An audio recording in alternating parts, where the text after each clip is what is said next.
This is a Film Stories original podcast.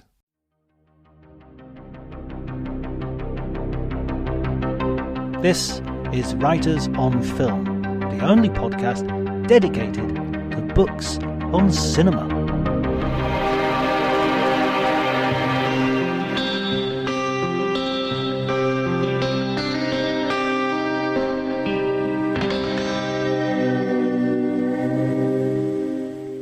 Hello everybody and welcome to Writers on Film. My name is John Bleasdale. I'm a writer and film critic, and today I'm delighted to be joined by David M. Stewart, who is the author of a new biography, There's No Going Back, the life and work of Jonathan Demme. Jonathan Demme is one of my favorite film directors. I think he's one of those film directors who I sort of first became aware of as a contemporary to myself as I was growing up, watching Stop Making Sense and Melvin and Howard and then Something Wild. And so it was kind of strange when he then made Silence of the Lambs and sort of became famous as a film director to a more general public, because I felt I sort of discovered him before anyone else. That was the first time that had happened to me. So I was very pleased. So it was wonderful reading this biography, David. Thank you so much for writing it. Thank you so much, John. It really means a lot that you enjoyed the book. And thanks for having me on your show. I'm a huge fan. And we've just been talking off mic about the Paul Thomas Anderson film that's just out, One Battle After Another, which you saw last night, right? Oh, yeah. Saw it in 70mm at the Somerville Theater in Somerville, Massachusetts. And man, I'm still trying to make sure my feet are planted on the ground after seeing that movie. It's I think your audiences will really get a kick out of it. And in many ways, Paul Thomas Anderson, his career would not have been possible had it not been for the life and work of Jonathan Demme and his influence. So there'll be a lot of Demme references in this upcoming movie. And yeah, I mean, it was such a trip. And it's like a roller coaster. I can't wait to go back and see it again in various different formats. I think I saw it in 70mm. I think I'll definitely check it out in VistaVision in a few weeks. Yeah, this is the first time I think I've been excited about a movie for a while, in terms of really sort of the anticipation is growing, and I'm hearing a lot of good things coming out of it. So I'm so excited.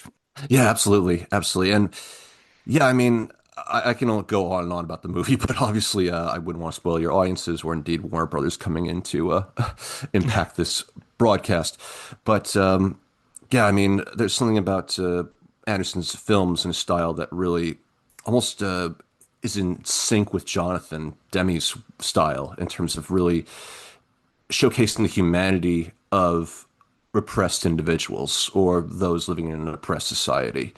And yeah, I mean, if you look back at the catalog of films that he made, I mean, going back to Caged Heat in 1974, I mean, as schlocky and exploitational as that film style was at the time, it still holds up today. I mean, it especially in the issues of women's agency and, you know, trying to fight an oppressive male-dominant society. And I think there's just something about those movies that really click with me that I wanted to try to figure out who the heck was this bright-eyed, smiling director who had these amazing women and characters and stories in his mind. Yeah, that's such an interesting idea as well. That in many ways the image of Jonathan Demme as a director is a little bit opposed to sort of the sort of gruff, you know, bad-tempered tyrant on the set. Cracking his sort of horsewhip against his boots and shouting cut through a megaphone. He seems to have a much more genial public persona. Absolutely. And I think I'll give you one example. My good friend Glenn Kenny wrote this amazing book on Scarface last year. And he interviewed Michelle Pfeiffer, and Pfeiffer explained how Brian De Palma more or less tried to tell her to tone down the humanistic aspects of her role as Elvira Hancock into a coked up, jaded, icy ingenue, whereas in Married to the Mob, Jonathan, I always think of that movie as a spiritual sequel to Scarface, particularly for Elvira Hancock and Angela DeMarco, because I just think, like, you know, with Jonathan, he really cherished, the agency of women, as I mentioned before, and for having Michelle Pfeiffer taking the chance to really embrace this loving single mother role that eventually would catapult her, you know, her choices in the roles that she played later on in the 90s and the roles she worked on as producer. it really says like a lot about how Jonathan really embraced and was excited about an actor getting it right on either first take or second take, and not just relying on improvisation, not relying on rehearsal because Jonathan hated rehearsal. He wanted to capture the spontaneity of the moments.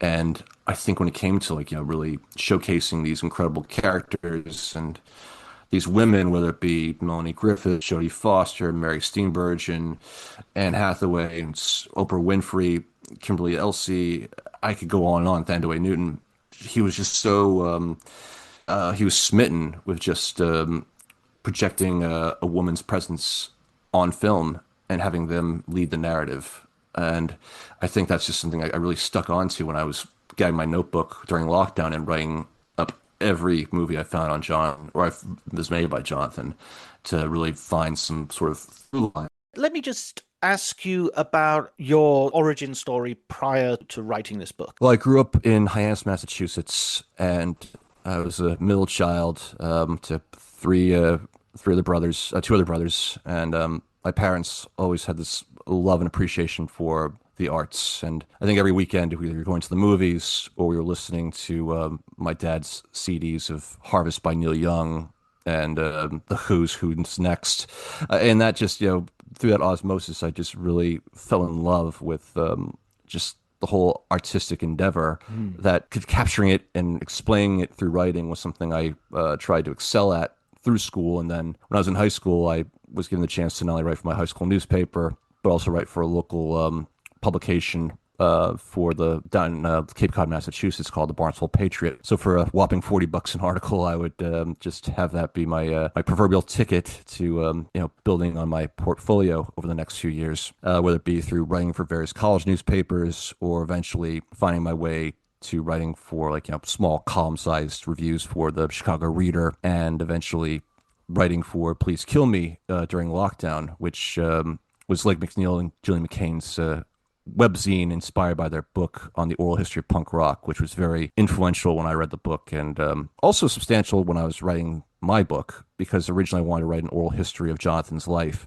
in the same vein as the Gene Stein, George Plimpton book on Edie Sedgwick. But yeah, I mean, there's just so much I had to contextualize in order to make the quotes stick out. Those pull quotes really stand. But through working with these various publications, including also Airmail Weekly, Graydon Carter and Alexander Stanley's 2019 online weekly, it just really helped catapult my interest in writing a book about Jonathan. I think I did it for the sake of, because his films always had such a indelible impression on me when I was at a young age. What was the first film that you saw of his? I saw Philadelphia when I was 14. Right. And granted, wasn't the film that was widely received by all reviewers upon its initial release. I know some critics still have difficulties with it today, but for me as a 14-year-old naive kid whose film scholarship has been only limited to, say, watching Train Spotting or A Clockwork Orange, I was still trying to dive deep into those for real rabbit holes. But when I saw Philadelphia, those first opening shots, I didn't see Denzel Washington or Tom Hanks. I saw Joe Miller and Andrew Beckett, the characters they played. And there was something about the believability of Demme's camera, Tak Fujimoto's camera work as well, giving the indication that you're in the comfort of these characters the next 2 hours or so. And you're almost in the point where you want to extend your hand and shake them. Say hi, nice to meet you. I think it was just the extended takes that I would watch over and over again of the movie, the use of music. It really did solidify, aspects of what I loved about Jonathan's movies. And there's something about that movie in particular that I rushed home to my parents' word processor and tried to write a high school play version that never got beyond the computer. There was something very emotive and substantial about the importance of allyship in a very divisive world, and what Denzel Washington's character does to make sure that he aligns with Tom Hanks' character. It's very moving. I thought really embodied the values that I felt were close to America in terms of people from various backgrounds or proclivities finding a sense of unity in terms of fighting an injustice in society, whether it be work discrimination or sexual discrimination, or homophobia and the isms that have since plagued society and have since shifted over into various other iterations. And then I saw Silence of the Lambs a year later, and then that just was like the hook line and sinker for me. And then following that, I was watching The Manchurian Candidate after reading some Rolling Stone ad noting that everything was under control. I remember seeing the press ad and then just looking over my shoulder while I was traveling with my folks and seeing these tanks roll up to Boston, and it happened to be the Democratic National Convention in 2004. So Mm. the timing was just so prescient, to say the least, that no matter where I was, like, Jonathan's films like ended up in my purview one way or another. And when he died in 2017, it just left such a gaping hole for me personally, as well as for so many others who were moved by his movies or worked with him, that I just started going back and watching his films and try to find, like, where was that beating heart that really captured the energy um, and celebration of life, which I feel like all his movies have, that same theme more way, one way or another. Yeah, I totally agree. I think that there's that openness, there's that sort of sense of openness which is never credulous.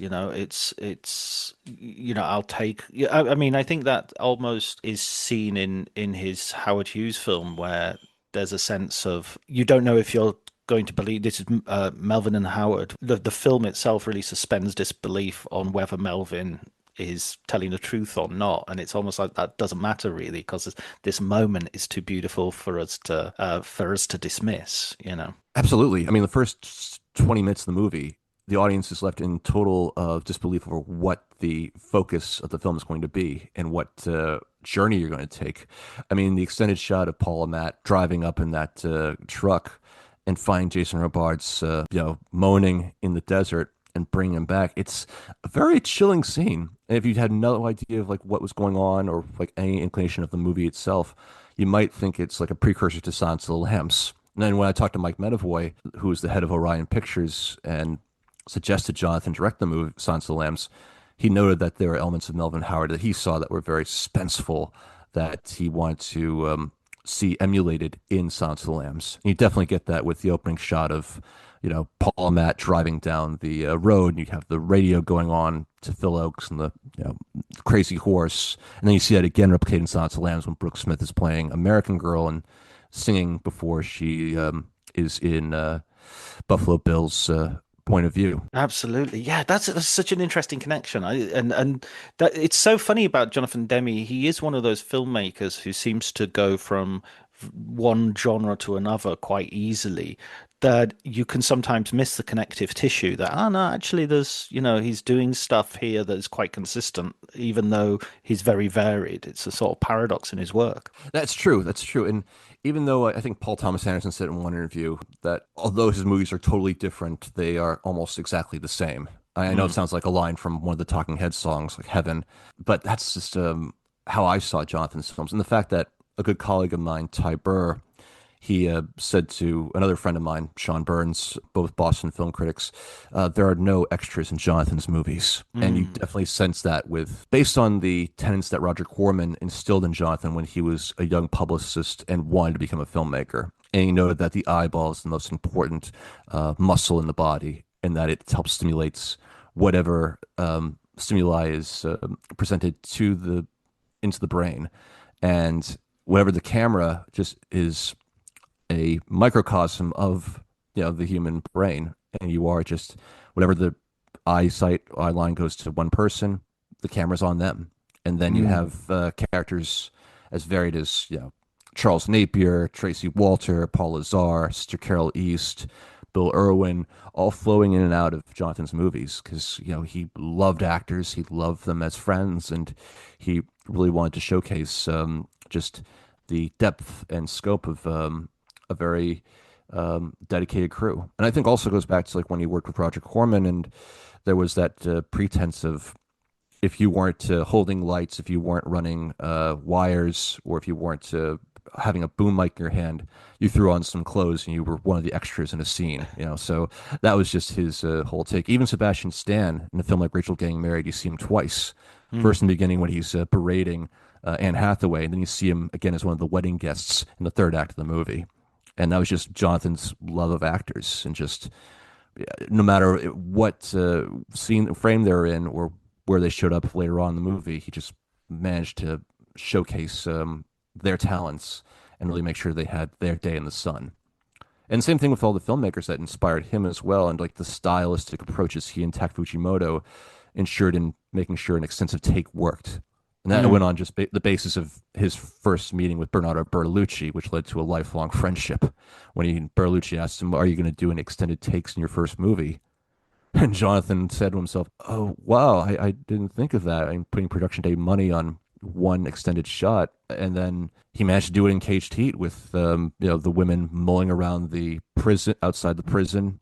And then just it almost a shot like the Spire stratagem, where you have the camera going back and forth. The opening shot, isn't it? I think of the It, of Cage Heat. yeah, yeah. I mean, after the gunfight that you have with that amazing cameo by Gary Getzman, then there's the sequence where the women are off the bus, and then some of the inmates are cracking jokes, and then you see Tak Fujimoto's name in the credits, listed as cinematographer, and that is like the first instance of the extended take style or approach that Jonathan would utilize throughout most of his movies. I mean, before he went to the whole dogma stage with Rachel getting married in 2007, 2008. Yeah, yeah. I mean, let's talk about his background with Roger Corman and Caged Heat. This coming in the context of sort of I watched Foxy Brown the other night for the first time as well as Oh, great movie. blaxploitation movie. Yeah, oh my God, I've got a black belt in bar stools. That was my favorite line. It was a gay bar fight. It was so funny, Yeah, and so much fun. But it also sort of is that thing of let's use real sort of grindhouse genre movie making for our own political ends, and kind of it's entertaining and it's lively and all the rest of it, but it's also doing something really sort of interesting from a political point of view. And Jonathan's course is doing that with Caged Heat, which is basically a sort of women in prison movie, ripe for exploitation and shower scenes. And then, he sort of uses it in a much more interesting way. absolutely. I mean, when I talked to Erica Gavin, who starred in the movie as Jacqueline Wilson, she's a very sweet woman. She was very frank when she told me that the difference between Jonathan working with her and compared to, say, the director Russ Myers, whom she worked with before and was a star of, all these major sexploitation films like Beyond the Valley of the Dolls or Vixen. She said about Jonathan, whereas Russ Myers, in her words, was a TNA kind of guy, whereas Jonathan didn't care about that. He wanted to see what was in your soul. That's what he cared about. And I think the exploitational aspects of, say, the nudity, that was par for the course when working with New World Pictures in the early 70s, Mm. when Roger Corman would, have notes in the sides margins like, possible nudity question mark in between certain scenes. But I think, the eroticism that tries to allure the male demographic into the theater, it's shut down when you have that amazing suspenseful John Cale viola score in the background while they're just fighting in the shower. Mm. Claudia Brown and I'm sorry, Juanita Brown and Erica Gavin, and just the ferocious handheld by Tak Fujimoto. I mean, with Roger Corman, he told Jonathan that there was a three-pronged structure to making exploitation films. They sell on sex, violence, and social commentary. Mm. And for Jonathan, rather than like divvying it up to 33 and a third percent for each of those approaches to filmmaking, later on in his career he wanted to really shift the numbers to make it like 95% social commentary and probably 2.5% sex and violence thrown in a bit. I mean, you Mm. could say like even like Married to the Mob is a loving ode to the New World Pictures films of the early 70s, but with that humor that is quintessentially Demme-esque in terms of pointing out the flaws of the FBI, and how they're no less different than the criminals. Just that line by Trey Wilson where he says, "Yeah, the mob are a bunch of corrupt thieves and criminals. We work for the President of the United States of America." So, I mean, what a time to be alive and hear those movies. exactly, exactly. I often think of that in terms of cultural moments of sort of like, wouldn't it be great to have been alive when Sergeant Pepper's was released? And wouldn't it be? Oh, Yeah, absolutely. I always so whenever there's something of cultural importance happening today, it's important to be grateful because in decades to come, some people will look back and go, "You were there when X was making movies. You actually saw that at the cinema." And there are some names around who creating those moments that we should. Well, Paul Thomas Anderson is, I would definitely put in that category. Oh yeah, him, Ryan Coogler.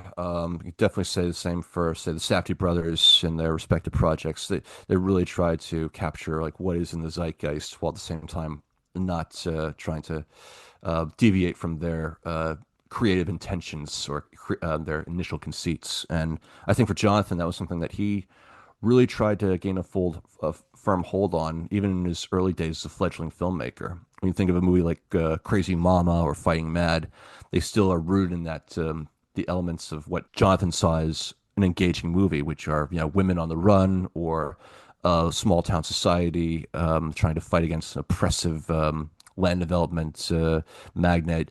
It just it really hit home to those elements of the appreciation of women that, and as well as the environment, which honestly I think from based on my research really stems back from his parents and Mm. from what his father wrote about in various newspapers and magazines in the late 30s and 40s. Which when I found that research, that was a gold mine. That was like stumbling upon Daniel Plainview's Derek and There'll Be Blood. That just that wellspring of information just really solidified where Jonathan came from and also his approach to storytelling as well. Sort of liberal activist background.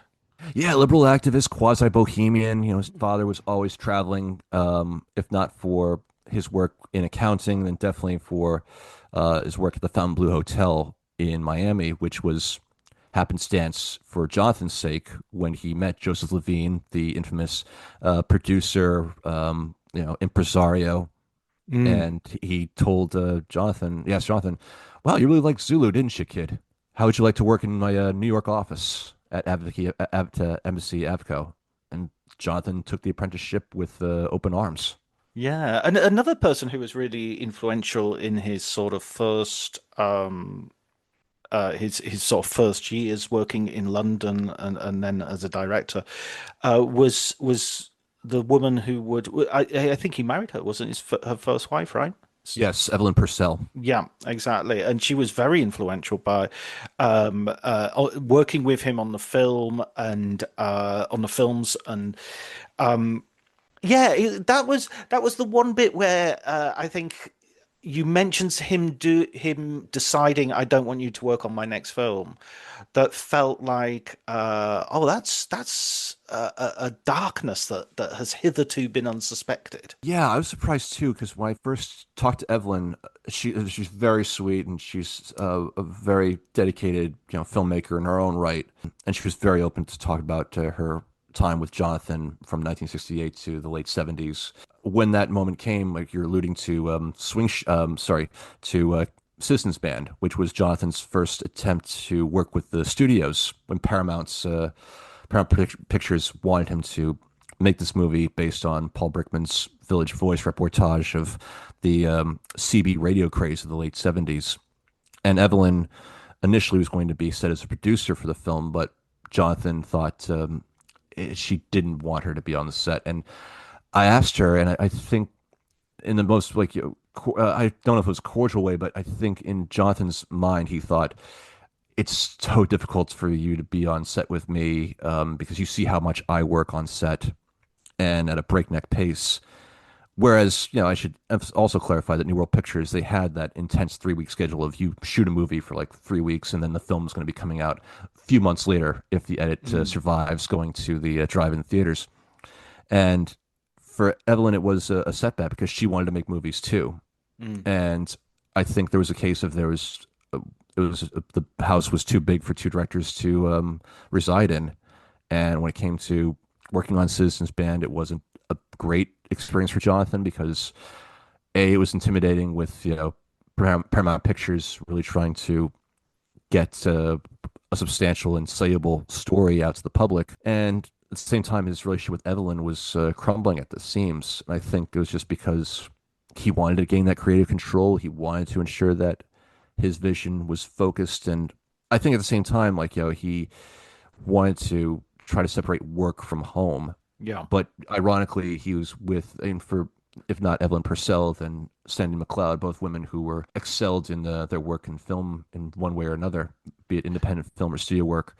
And I think just with Jonathan, as much as he loved being around fellow artists, I think there was that breaking point when if he was in the room with someone also with the aspirations to direct, who he also had a relationship with, then it just really caused a bit of a tension of like separating church from state, if you will. Yeah, that's the feeling I got as well, and I thought it's kind of interesting because later on in the book there's a whole, it becomes very evident that he is the sort of director who asks for ideas and is willing to listen to other people's arguments and go back and forth with people.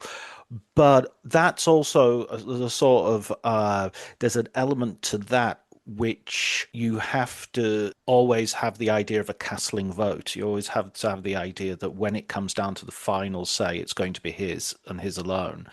So that sort of conflict, you would say, well, that might compromise. When is this argument going to stop? It's not going to stop when I go home. If we're going to continue discussing it. So yeah, I True. I can sort of see a rationale behind that, but I can also see it from the other side of like, okay, now you're getting some success. You want to leave me by the wayside, or you want me to go back into the kitchen, or you want to go off and not bring me along with you. And I think also Jonathan, as much as I characterize and how he's characterized in the book as like a humanitarian, and he was, and will remain ennobled as such. It wasn't a position or a definition that he received overnight. It was something Hmm. that sort of built through osmosis. It built through experiences. He talked about filmmaking one time as conducting your education in public, and I think when it came to every project that he came upon, he saw himself as an independent filmmaker working within the confines of the studio or within a budget that is exuberant beyond what he worked on with Roger Corman's movies. But beyond that, I think he just tried to. I think it was through over time and just examining the faults of his own, and also just I think from what I could just like try to gather a little bit from my own uh, research was I think there are elements of Jonathan's father that he was trying to wrestle against in terms Got of you. trying to maintain like a pseudo family environment, but at the same time not really acknowledging the agency of his wife or his in the case of Jonathan's mother, Dodie, who he loved and worshipped. It was somewhat ironic that Jonathan was in the position in his early 30s, as a husband trying to like straddle that those definitions of like of who he was like as a filmmaker or as a husband, and just trying to make sure like he could not to spread himself too thin in both those areas.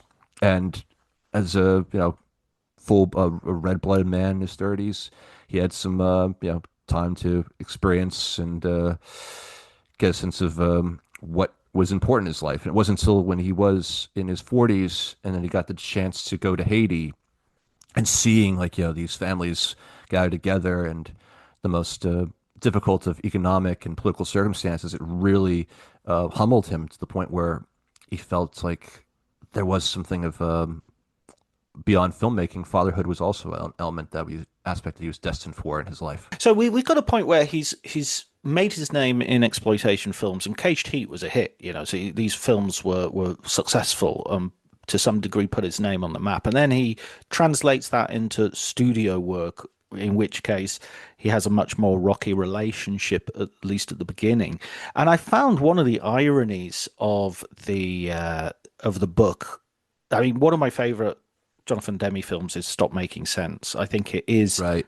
at the pinnacle of concert movies. I did that Sight and Sound top 10 a year or so back, Yes, yes. and I was kicking myself that I hadn't put it on there because I don't know of another film which is so incontestably number one in its genre that I can't even really think of a number two. I mean, Stop Making Sense is the number one, and then what the Martin Scorsese uh, film about the band, Yeah, The maybe The Last Last Waltz. Waltz, that could be number two, but it's way down. It's not a contest as far as I'm concerned. Yeah, what Um, I say is like The Last Waltz is like a funeral service for the Woodstock generation, mm, and that trying to like survive the throes of the '70s and the decadence that came about. Whereas the '80s and Stop Making Sense, I think, is a celebration of the expansive nature of music and live performance. Although irony of ironies is it was the last live performances the Talking Heads would give before they reunited in 2002 at the Rock and Roll Hall of Fame. But both movies, like I think, like the not I should I'd say the melancholy of the Last Waltz is eclipsed by the high-paced energy of Stop Making Sense because, as Pauline Kael noted, like it's almost like going to the gym for 90 minutes. Oh, And absolutely. And I saw it in Amsterdam recently, and they pulled out all the seats of the cinema so that oh people would dance. wow, So that they basically had dancing versions of screenings of Stop Making Sense, which is like the perfect way of seeing it. And absolutely. I'll tell you something else. I saw it for the very first time, sat with my dad, and I think this is the difference between The Last Waltz and Stop Making Sense, and its absolute sort of defining factor for me in what makes one film better than the other, is that for The Last Waltz, you really need the context. You need somebody. If you showed that to someone today, you'd have to explain to them who these people were, why they're important, why the interviews are important, in order to fully appreciate the film. I'm not saying you wouldn't get something out of it anyway, but to fully appreciate it, you need to know the context. Stop Making Sense. I watched that with my dad. Neither of us knew who Talking Heads were. We recognized one song, which was in the the Lifetime one. I always forget Oh the yeah, Life During title. Wartime. No. Once Upon a Oh, Lifetime. oh, Once in a Lifetime. Yeah, Yeah. So I recognized that song and no others because Talking Heads weren't huge in England at the in the 80s. They were a new wave sort of cult band rather than a number one pop band at the well, to be time. fair, the UK had like the money's worth of amazing bands in the late '70s, Yeah. early '80s, Oh my and God. America was Yeah. trying to catch up with it. Oh yeah, my God, even the crap bands in the 80s were good bands. For sure, It was for like sure. even like the one hit wonders, Zig Zig Sputnik and what have Right, you. right. We're just like these are really good. These are Like Bucks Fizz. Yeah. exactly. And but I watched it with my dad, generational difference and all the rest of it, and we loved it. And we were just like, wow, it tells a story. The songs are amazing. The performances are amazing. And, there was no sense of, I have to find out who these guys are and became a lifelong Talking Heads fan, lifelong Right. Jonathan Demme fan. Watching The Last Waltz did not have that effect on me. And again, I mean, this is subjective and blah, blah, blah, but also it's objectively true that I'm right and Stop Making Sense is the best concert film ever. I'll tell you one story, John. There's an amazing anecdote of Jonathan and the Talking Heads going to Italy to premiere Stop Making Sense, and Bernardo Bertolucci is in the audience, and he's seeing everyone in the whole theater dancing. You think it was like Knights of Cabria or Julia of the Spirits, and Bertolucci turns to Jonathan and the band and says, I wish my films could make people dance like that." Yes. And Jonathan just had that sly grin because he was someone who answered his question. You don't have any long takes. Said, "Well, some people can." Yeah. So that helped the competition and love for each other's movies really expanded. I mean, I think the same way like Brian De Palma, George Lucas, Scorsese, and Coppola would all sit down and watch rough cuts of their movies. There was that case of Jonathan Demme sitting down with like Bertolucci and seeing cuts of like La Luna or Melvin and Howard and giving feedback of, okay, what works, what doesn't work, does this drag, does this deserve a place on the cutting room floor, or does it need more emphasis? So, yeah, I mean, just as an aside, like just that international love of filmmakers that Jonathan had, as well as the anything outside of America, he really appreciated and grabbed a camera and shot. I mean, whether it be Life in Haiti or whether it be Enzo Vitabile's musical Life about life of his journeys around Naples. It's just Jonathan was very ceaseless in his pursuit of capturing all these eclectic musicians and storytellers without like I didn't know who Robin Hitchcock was until I saw Storefront Hitchcock, and then I went back and listened to like the Soft Boys and all So this good. incredible, yeah. And then just memoir came out last year. I thought it was so beautiful, and he was very sweet to write to me while he was on the road, reminding me of just how he loved working with Jonathan on Storefront Hitchcock.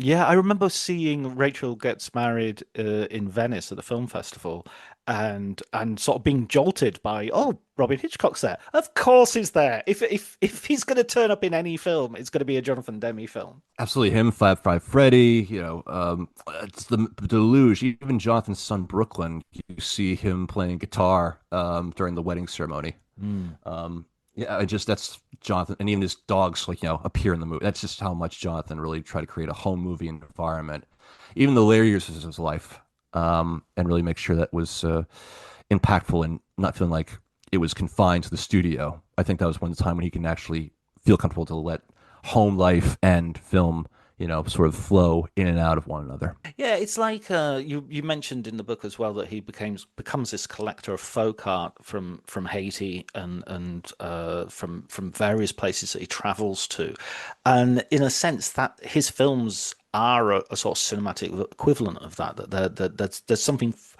I mean, folksy can have a negative connotation. I don't want to use it, but it does have that sort of feel of sort of being made by a family almost, be having a sort of handmade feel to it. Absolutely. And as an aside, like Jim Jarmusch, after Jonathan passed, Jarmusch tweeted online that he missed Jonathan in his stories of ornithology, and that Mm. that little fact blew my mind. That I stuck with for the next few years when I went online and found old pages from like the American Ornithology Society noting Jonathan's membership, his address where he lived in Long Island as a kid, and I just thought like, yeah, like that's what Jonathan was. He was a cultural magpie. He just sort of Mm. swept down from his various nests, whether it be Clinica Aesthetica in Times Square or his home in Nyack, and just would collect all these sounds and images, stories that he tried to cobble together with these this amazing team of collaborators. And you see that with Ed Saxon, Kenneth Utt, Ron Bozeman, Gary Getzman, who would more or less make up Jonathan's dream team at Clinica Aesthetica in the late '80s. And I think yeah, just Jonathan like had just that instinctual nature of needing to record almost anything around him and everything. I mean, David Edelstein mentioned that he was almost like a folks filmmaker in a way, almost Mm. like the Johnny Appleseed of or Pied Piper of Hamlin with a camera. Did Jarmusch work with Jonathan at any point?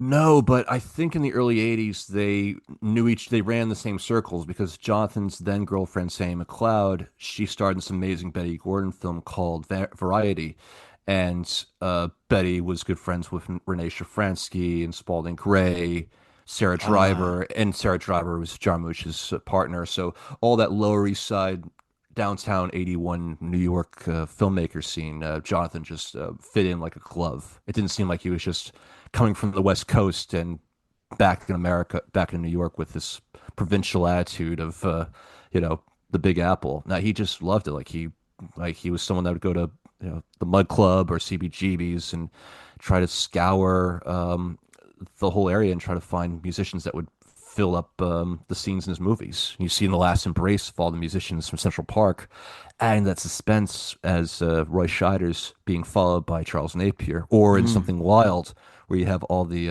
lovely Florida-based musicians and church choirs singing as Jeff Daniels is spying on Ray Liotta and Melanie Griffith at the motel across the way. It just it really, and even Married to the Mob with like the Spoon Player, Jonathan found in Central Park, the doo wop group, a cappella group. It just and Jonathan really had a New York state of mind when it came to filmmaking, no matter where he was. Just the reason I was thinking of Jarmusch was because after you mentioned him was you were mentioning earlier that Demi likes doing these no rehearsal, 2 or 3 takes, and I was interviewing Jarmusch 2 or 3 weeks ago about his new film, Oh, you and lucky so and so. yeah, I can't help humble bragging my way, or not even so humble, just bragging. Brag, Um, baby, bag. I would do the yeah. same. He was saying that he said, I don't like doing more than 1 or 2 takes at most, and I don't rehearse. And he said for his new film, Kate Blanchett and Charlotte Rampling and Vicky Tom Creeps. Waits. I can't wait for that. Yeah. Yeah, they all wanted to. Well, because they're three separate stories, and so they're three sort of vignettes. And the Vicky Cripes and the three women wanted to do a rehearsal because they said we need to have a read through. And he said, "Oh yeah, knock yourself out, but I'm not coming. You do it. Make sure you know your lines or whatever what you feel comfortable doing. But when I'm going to turn up on set and do it then because that's when it needs doing."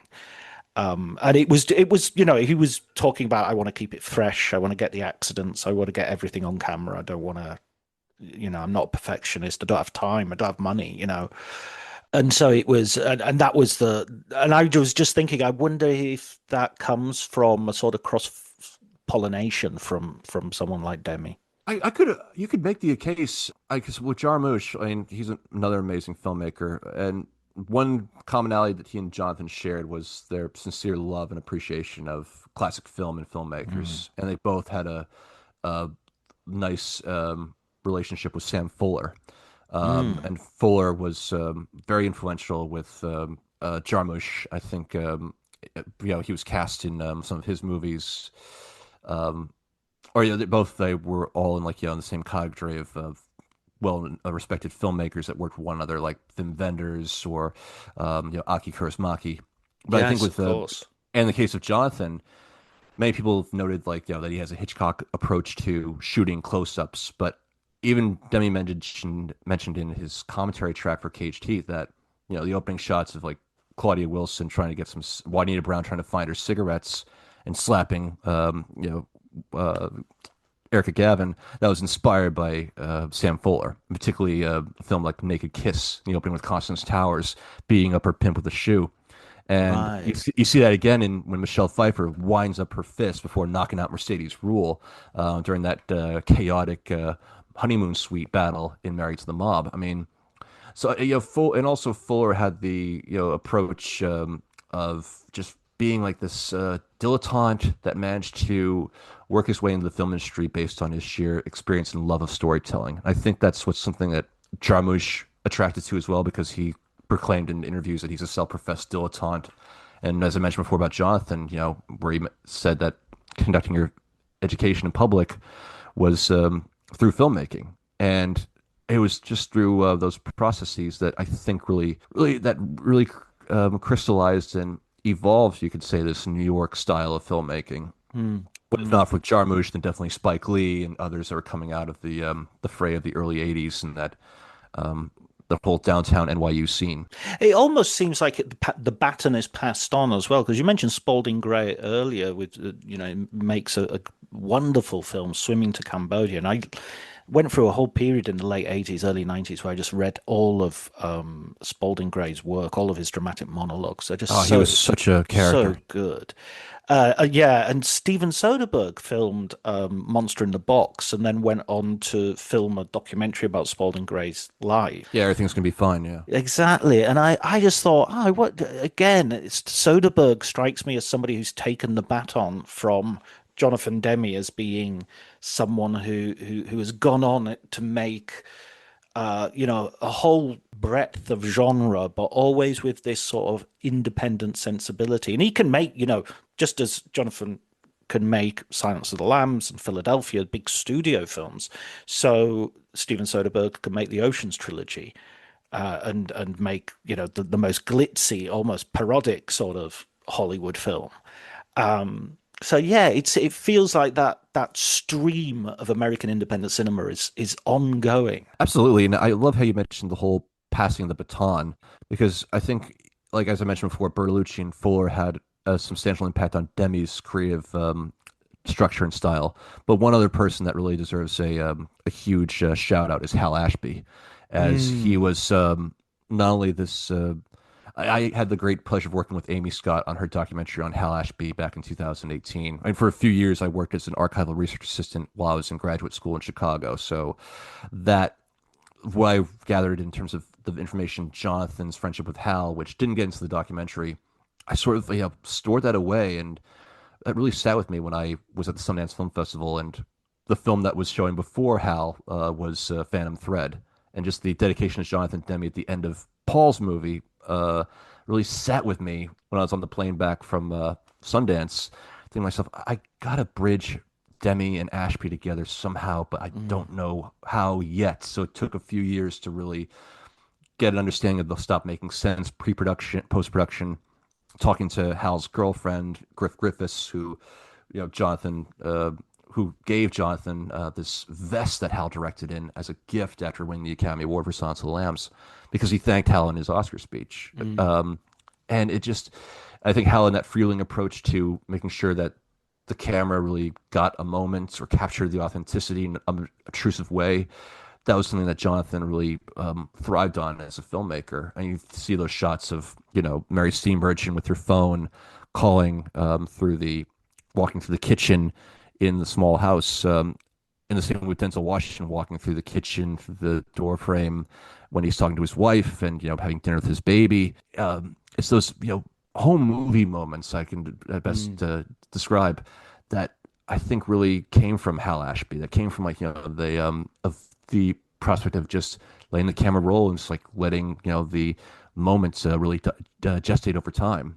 And this also from an editing perspective. When I talked to Craig McKay, he and Jonathan worked together in the same way Hal Ashby did with Norman Jewison in terms of just making sure that there was that substantial needle drop and just the pacing. And if you look at the opening of Silence of the Lambs and Jodie Foster running through the track, I felt myself reminded of Bruce Dern running in the opening of Coming Home to the Rolling Stones at a time. I know it's totally two different movies. When I talked to Craig McKay, I said to myself, did Hal influence you guys in terms of how you edited and shot your movies? Because it seemed like there was this kind of equation that they thrived on in terms of making sure that this intensity was there, but also the humanity. Yeah, I mean, both Demme and Ashby, their movies, they're stories that exist in universes with with loads of different stories happening.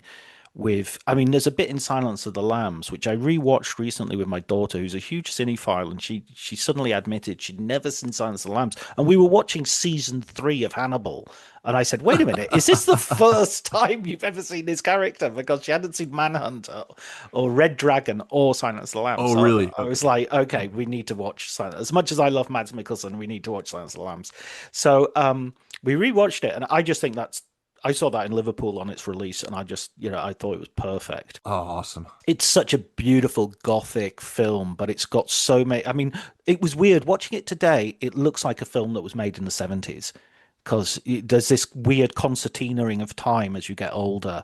The 80s-ness just drops away, and so. For instance, when Clarice Starling turns up at the first victim's house and goes to do the interview, there's a bit where the camera just wanders over the rails and just takes in almost a 360 of where this house is. And, somebody's hanging out washing, and so, a dog is in the garden jumping, and it's very frosty and cold.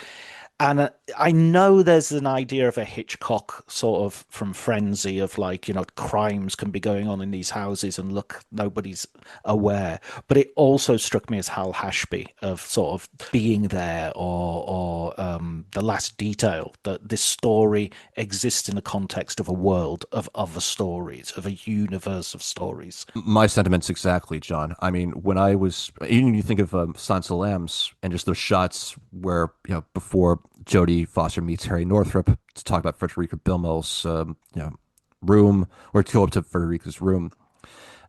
You do have these establishing shots of second unit material of houses, of the river, really giving a full sense of just the environment and scope. That it makes you feel like this isn't just something fixed in dark rooms and basements, that this is outside the world. We're breathing in the environment. And the same way that in the opening montage in Philadelphia, where you have that Bruce Springsteen song play, and you have all these kids either jump roping or vendors waving hi to the camera.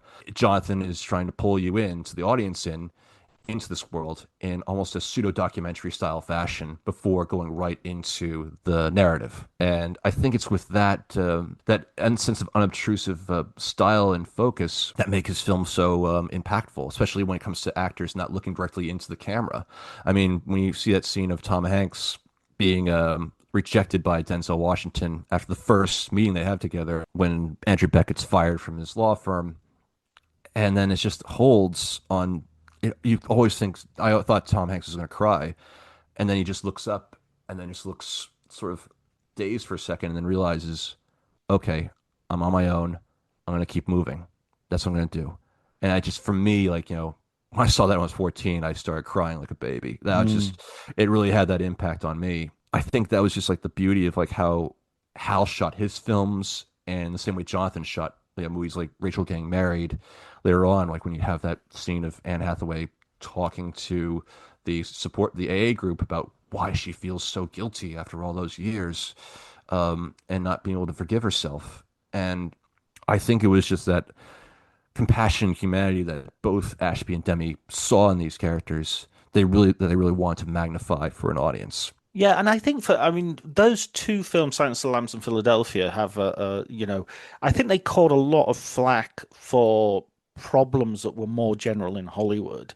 I mean, there are lots of homophobic renderings of villains and using homosexuality as a sort of trait, which adds to the villainness of the baddie, the othering of the homosexual. I don't think Silence of the Lambs does that. I don't think it's guilty of that. I think it's guilty of existing in the context of that. And therefore I understand where the anger comes from, but I don't think that. I think if that film came out today, it wouldn't actually have that many problems because today we have a much broader queer cinema which is out there, and we have gay cinema which is not about coming out or the anguish of being gay, but it's just the character happens to be gay, or other or comedies or whatever.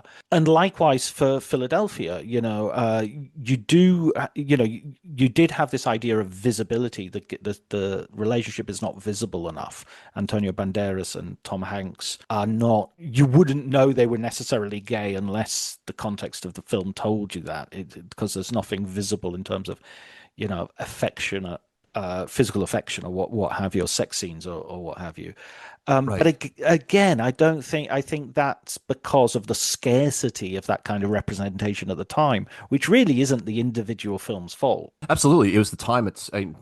Robert F. Kennedy famously said to Norman Jewison when Jewison was concerned about whether or not he should shoot in the heat of the night. RFK said, timing is everything in politics, art, and life itself. And when it came to the making of this movie, Jonathan didn't, for the life of him, think that the world around him outside Silence of the Lambs would be as crazy and catastrophic as what he brought onto film. Because when the film came out on Valentine's Day 1991, it was a huge hit. And then by May of 1991, the world found out who Jeffrey Dahmer was. And Right. then the murders and the whole aspect of a real live cannibal, something that would have been unfathomable years ago, has since resurfaced into the American zeitgeist in terms of criminal culture of true crime obsession. And then I think someone at Entertainment Weekly wrote, it was because of Jeffrey Dahmer that Silence of the Lambs still managed to gain momentum at the box office throughout all of 1991, up until when the video movies were released on video during Halloween and on HBO at the same time. So that mix of syndication, going back to what similar to how Soderbergh thrived in his career, like multi-platform streaming or access. For Jonathan, the timing of having the HBO release the movie and of the videotape coming out, before the Oscars, was happenstance, was well timed. But in terms of reception they received from audiences, including those in America, like they thought that he was celebrating violence, or even Gene Siskel thought that the film wasn't as palpable as, say, Henry Portrait of a Serial Killer, which I could definitely argue that Henry Portrait of a Serial Killer, as profound and influential as it is as a film, it is more exploitational than Silence of the Lambs. Whereas I think with Jonathan, he tried to give respect to the victims, try to give respect to those who were kidnapped, who were faced or suffered the trauma of being imprisoned by another man against their own will. And that scene where Jodie Foster's reading on her recording tape, just going through the mortuary and seeing Frederica Bimmel's body, the sensitivity that Demme does in not showing all of nature, red tooth and claw, to borrow Tennyson's quote. He manages to truly show the reaction, become the emotive impact that solidifies what Clarice is feeling and how the audience reacts to it, and that the salaciousness of the crime is in the perspective of the audience more so than how Demme is showing, like, the results. You see it enough in, like, the photos and, ephemera, but in terms of like showcasing, the results of the crime, Jonathan tried to be sensitive to it in the same way he was trying to be sensitive to capturing who Buffalo Bill was. Mm. Because if you've seen the movie as much as I have over the years, Lecter states, in his cell, that Buffalo Bill is a garden variety manic depressive, and yeah, so like the idea of like even Jodie Foster reinforces that point. Clarice does, saying that transsexuals are very passive, like really trying to solidify that point. In the same way, Jonathan's trying to solidify that we're not trying to other one person over another based on their sexual makeup. Is because of someone who was brought up in a world of systematic violence and abuse, as Lecter mentions to Clarice Starling, as indicated in the commentary track by Jonathan after the film came out on Criterion, that he really wanted to showcase how the elements of the inhumane aspects of society led to the evolution of serial killers. And I think with that, like now it's since been recognized as a film of that merit, but it's unfortunately the message wasn't as palpable when people started protesting the film, and also on top of other films being released at the time, such as like Basic Instinct by Paul Verhoeven, that were like really toying with the notions of sexuality and violence, and at the time where the early '90s would become this cluster of true crime, whether it be through court TV or a pre-Natural Born Killers environment of like so many acts happening on television at once. It's hard to like get a sense of how sane the world is. Yeah, it's weird as well because I think in America you have there's always this responses. I remember I was talking to Caroline Young a week ago, and she was saying about Attraction, where people are shouting, kill the bitch. And here you had, kill the F word, at the end of Silence of the Lambs. Right. And I've never been in a cinema where somebody shouts out, kill the villain. It's just like that. In England, I've been to cinema in many different places and never once sort of where people should, it's that to me is the equivalent of sort of pitchforks and stuff. It's a lynch mob mentality that I just don't. That's not the fault of the film. That's the fault of the audience. I'm sorry, you got to get a better audience. The film does not. The responsibility of the filmmaker. It's not for some deranged person shouting at the screen. I also want to say, in terms of the humanity of Silence of the Lambs, I'd point to is it Brooke Smith's character, Yes. the senator's daughter, Oh yeah, Catherine Martin. she is amazing. I don't want to hurt your dog, mister. That is, I mean, she's active. She's not passive. She tries her best in the most extraordinary circumstances to save herself. When Jodie Foster turns up, I always think this is hilarious. It's such a funny moment. And Jodie Foster says, "The other officers will be here soon. I'm just going out." And she's like, "You fucking bitch, don't leave me." It's just so human. Of course she would be like, "Where are you going? You've just discovered me. Now you're going somewhere else." Plus, Ted Levine's characterization is often overshadowed by Anthony Hopkins because obviously Hopkins won the Oscar, Right. but is an unbelievable piece of work. I find him creepy, and yet also there's a pathos to him, which is, that little side glance he gives when he's preparing himself for his home video he's trying to tuck his sort of nether regions in. He sort of gives us side glance at the discomfort that he's feeling. And it's kind of heartbreaking because you are, as horrible as his pathology is, it is a pathology. It's not something he's necessarily 100% in control of. Right. And also you think of that scene where he's almost holding back tears when he has the bucket with trying to get the lotion in the basket from Catherine Martin.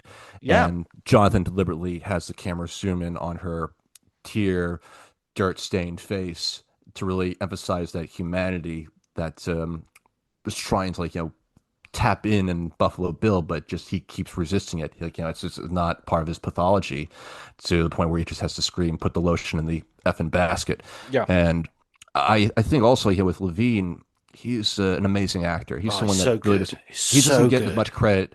I mean, you see him in a lot of Michael Mann's movies, where you see him in Ridley Scott's films once in a while, or even I thought he gave a great performance, small substantial role in Martin Scorsese's Shutter Island. Amazing in Birth, Jonathan Glazer's Birth. He has a Yes, small. yes, He's the boy's father, right, right. You would and know he. the expertise on that. Yes, and I'm just wedging it in there.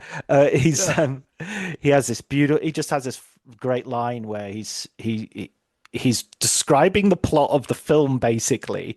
saying he says he says he's her dead husband, and he just gives this and then says, no, it's not funny. And it's like the ridiculousness of the whole premise of the film is in that line and that performance. It's in the line reading.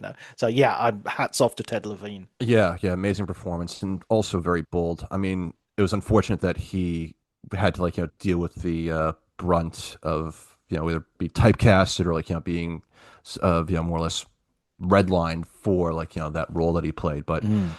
But even as Jonathan mentioned in his Oscar speech, he really commended Ted for the bravery of playing that role, because initially when it came to casting the movie, as I talked to Brooke Smith, there are people coming in with props and trying to be totally out to out of their gourds, whereas Ted coming in with this very Midwestern calm approach, then switching right on to Buffalo Bill and then right back, really really excited Jonathan the same way that when he saw Ray Liotta read his audition for Max Fry and Melanie Griffith in Something Wild, that really scared the hell out of him. So yeah, I mean, it just the whole cast is incredible. Even Levine, I gotta mention, he gives another great supporting role in Jonathan's lesser known movie, The Truth About Charlie, which a lovely remake of Stanley Donen's Charade. Yeah, well, that's a great way to segue actually, because there is and you chronicle it in your book. There is a definite sort of falling off in fortunes for Jonathan when it comes to his post Philadelphia career. The Truth About Charlie being one of the films which is not well received and does not make a substantial amount of money at the box office. Ditto Beloved to some degree. Ditto, well, a few films until basically Rachel getting married.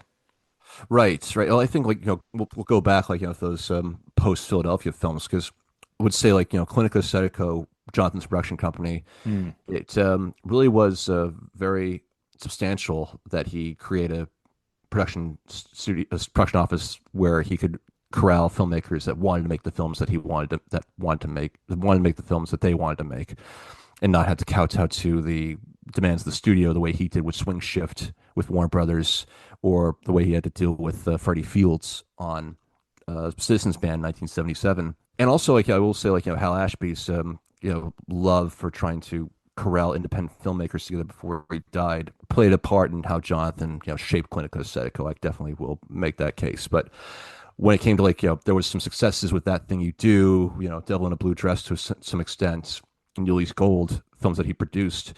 But then when it came to Beloved, which would have been a great television film Mm. had the prospect been um, conceived for the screen, in the same way that David L. Whopper managed to have Alex Haley's Roots become the substantial benchmark in American television in the late 70s. And for adapting Toni Morrison's intensely dense and harrowing novel, such as Beloved, which I read in high school, and trying to make into a nearly 3 hour film, it really is hard to really keep the audience stimulated for that long. And I think Mm. Jonathan, as much as he tried to do that and try to make this ghost story slash historical reflection on America's unforgiving nature of slavery, and his history with slavery, it just didn't sleep with the audiences that wanted to watch I don't know, The Water Boy or whatever was coming out in theaters in the summer of 1990, fall of 1998. And same thing with Truth About Charlie, which in many ways, is similar to Luc Besson's films, the what was that Jason Statham film series from the Oh, early the 2000s? the Transporter. The Transport. Thank you, thank you. I felt like Truth About Charlie got gypped at the box office by films that almost had the same kind of visual style and structure as that film had. But I think also with Jonathan, he was toying with various different film styles from just a sincere love of all these other filmmakers that he was seeing at the Sundance Film Festival or at the Cannes Film Festival when he was one of the jurors in 2000. That really sparked interest in him trying to corral like aspects of One Car Wise in The Mood for Love with Run Lola Run, with still the three-pronged structure of sex, violence, and social commentary driving The Truth About Charlie into the direction that it had. Granted, a very labyrinthian style, but I think Jonathan tried to do as much as he could to deviate from remaking Charade shot for shot in the same way that he tried to deviate from remaking The Manchurian Candidate shot for shot. There are nods to both those movies, but in the most original styles and approaches Jonathan managed to film. But for audience at the time, like, whether it be for The Truth About Charlie or even for Manchurian Candidate, it was a different audience. For 2000, early 2004, the most popular films were Team America: World Police, The Passion of the Christ, Fahrenheit 9/11, very incendiary movies that really toyed with the politics of the left and right at the time during Bush's reelection campaign. And I think Jonathan, as much as he tried to really inject his view and his focus through remaking The Manchurian Candidate, it didn't leave as much of an impact as he wanted it to make as a result of, say, Bush's reelection and also the immediacy of Paramount trying to push the film, that it made Jonathan almost want to walk away from Hollywood in general. Yeah, I mean, part of that rejection of Hollywood, a part of that sort of trying to, in some way, recover from some of those disappointments, was him concentrating more and more on documentary filmmaking as well. Absolutely. I think for him, he classified documentary filmmaking or even filming performances as like a cleansing shower or a bath, Right. in that he was dealing with the artifice and budgets of the studio and shooting schedules, whereas with capturing a moment on stage while it's in real time was something that he found real joy over, because he didn't have to rethink over how many times he had to shoot one section of the stage versus another section. I think after the experiences he had with Stop Making Sense, it really emboldened him to feel more comfortable in taking the chances and creative liberties in filming musicians like Robin Hitchcock or Neil Young in the case of Heart of Gold, which I think really was a pivot point for Jonathan, because for Neil Young, in his personal life, he almost had a near-death experience, which I remember reading Rolling Stone and just following the coverage and buying Prairie Wind, which would have been his last album, worried that, one of the great songwriters of the last half century was about to no longer be with us. But then he survived his brain aneurysm surgery and made this incredible, put on this incredible concert. And it can only be, couldn't have been done by any other filmmaker other than Jonathan, because I think for Jonathan, that sense of Neil's humanity through his music, that sense of understanding, the mortality of life, as well as the fleetlessness of experiences, that really caused him to go back behind the camera and make Heart of Gold, and then from there keep having the camera roll when he was down in New Orleans to cover post Katrina New Orleans in the lower Ninth Ward, and meeting people like Pastor Mel and eventually Carolyn Parker, as well as Native American tribes down in Louisiana, that would become later part of a growing obsession and fascination that would stem in his documentaries later in life, as well as to his son's work, Brooklyn, who's an activist filmmaker in his own right. Which was, centered around the protests against the pipeline that was going through the tribe's lands, right? It happened in 2016, but before Right. that, and I didn't put this in the book. I wish I had in hindsight, but Jonathan came across, he and his son managed to film these Native American rituals in New Orleans. And it really, once again, stimulated Jonathan's interest in these various cultures in the same way when he went down to Haiti first to collect art and then bring his cameras to capture the Aristide elections in Haiti Dreams of Democracy in 1987, that it was just that sincere passion and humanity of seeing people thrive in very difficult circumstances, and how elements of spirituality, storytelling, and music really try to really eclipse the the dour environment that New Orleans, if not the entire Southeast, went through after 2005. I mean, I had relatives who lived in Slidell. My grandparents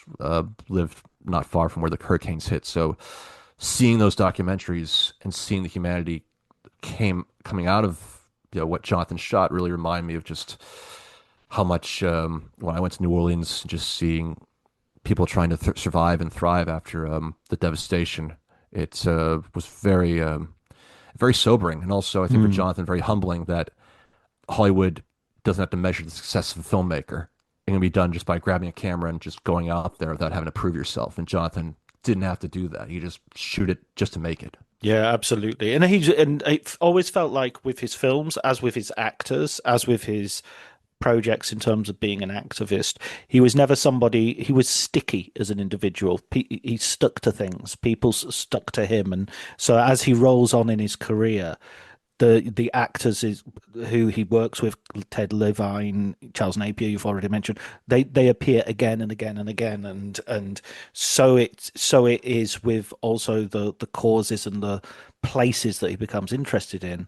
He doesn't go there for one particular thing and then leave. He goes there, and that's going to be a continuing relationship that he has for the rest of his life. Absolutely, absolutely. And I think also the same thing goes for the projects that he tried to make but didn't get a chance to film.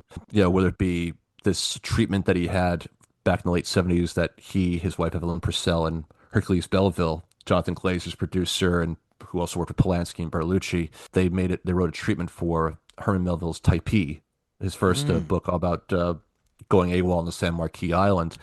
And the treatment read like the early Corman movies that Jonathan produced with Joe Viola, like particularly the Hot Box. I found Wow. like there's some sort of element that like I found from the American Heritage Society, the American Heritage Center, and it was very surprising, like why Melville sort of pulled at Jonathan. And then when I read his father's reportage, and he alluded to being called Ishmael and what have you, I felt like okay, Melville was probably read around the Demme house as when Jonathan was a kid, but it never got to full green light status. And the same thing like with Z-Tune, which would have been an amazing animated film based on David Edgar's reportage of this man who, by canoe, managed to save various neighbors during Hurricane Katrina. Yes, yeah, the David Eggers novel. I remember reading that soon after it came out, and I read Typee quite recently. I was catching up on some Melville, going through my Library of America collection, and Typee is basically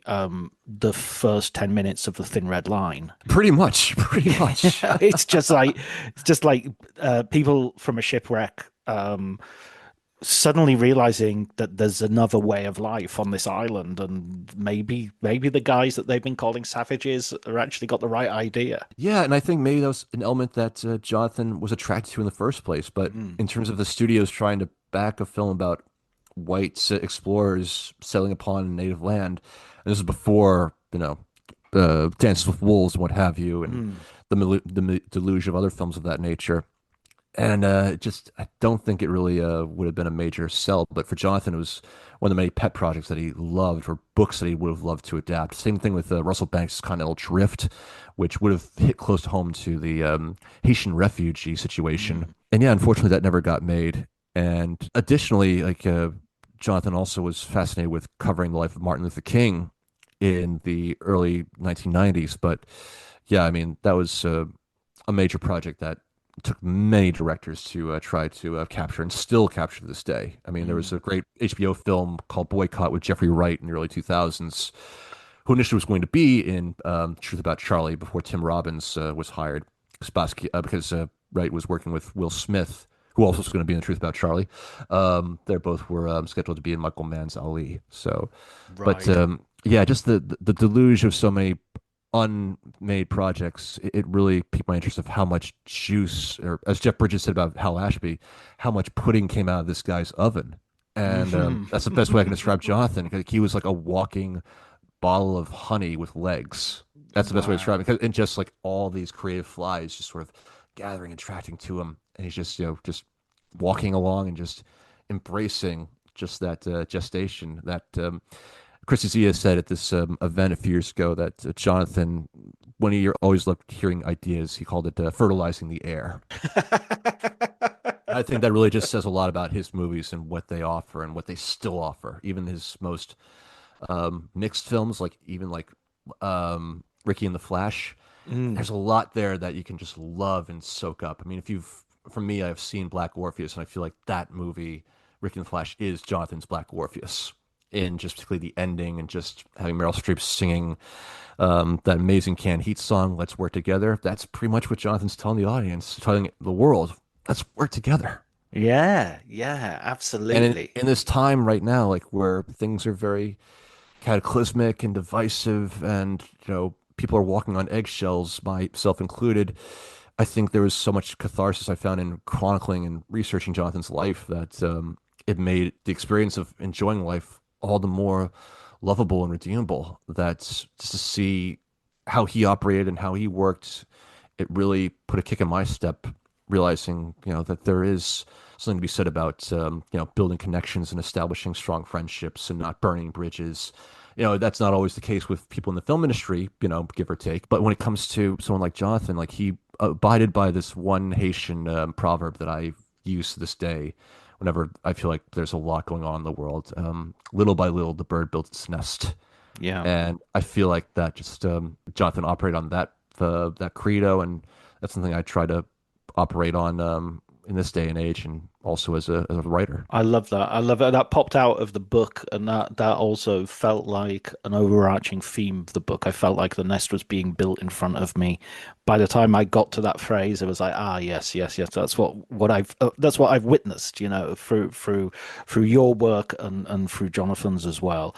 Um, Let me wrap up today's conversation, which honestly we could talk for another 2 or 3 hours. I'm absolutely sure, and Oh, absolutely. hopefully this conversation will continue in other forms. But let me ask you for a recommended film book for our listeners. Oh, recommended film book. Man, there's so many. One book I read recently that just I found really moving was Matthew Spector's book, The Golden Hour, which I thought was a lovely. Uh, it almost reads like a Philip Roth novel, but it's not. It's the autobiographical structure of Spector's life, as well as his father, who worked with within MCA and Lou Wasserman's environment, and also just this very loving ode to Hollywood from the '60s into the early 2000s, as well as the establishment of like relationships between friends, family, loved ones. I thought was incredibly moving, and I would love to write a book or chronicle uh, family members of that same kind of background in the film industry with that same kind of loving reverence that Matthew wrote in his book. So if you get a chance to, if you want to read like a loving book about families and film all together, The Golden Hour by Matthew Spector, I definitely recommend that. Excellent. That reminds me so much of a former guest on this podcast, George Stevens Jr., and his memoir Oh yeah, about his father and about his own career, which stretches from him being a child with Stan Laurel living down the road to to meeting President Obama as chairman of the AFI, founder of the AFI. So right. it's a genial kind of, as you say, loving presence. I haven't read that book, so that's one that's going straight on the to read list. Yeah, and the second one also I have is Mike Nichols' A Life by Mark Harris, because that was the inspirational text that I focused on when I was writing my book on Jonathan. Granted, I interviewed only 40 people for this book, and my book is about a third the size of Mark's book on Mike Nichols. But I, the whole compassion and love that he brought to so many actors and other people in the creative world really stuck with me, that I wanted to bring that same kind of energy and focus to chronicling Jonathan's life and making sure he had his day in the sun. Yeah, yeah, that's a wonderful recommendation. I love Mark Harris's work generally, and that book in particular. And Absolutely. we had a conversation, so any listeners who are interested can also go into the archives and dig that one up for once they've read the book themselves. Well, listen, David, I've absolutely loved talking to you. Loved reading the book. I am the intended audience for this book. But if anybody's out there who doesn't know Jonathan Demme's work so well, I think this is a marvelous introduction as well, and I hope that it will, as I'm sure it will, encourage people to sort of to maintain and to project into the future Jonathan Demme's reputation. Well, thank you very much, John. I really appreciate your love of the book, and I loved writing it, and hope we get a chance to talk again. And yeah, I'm stoked that people are enjoying Jonathan's movies for a second time around.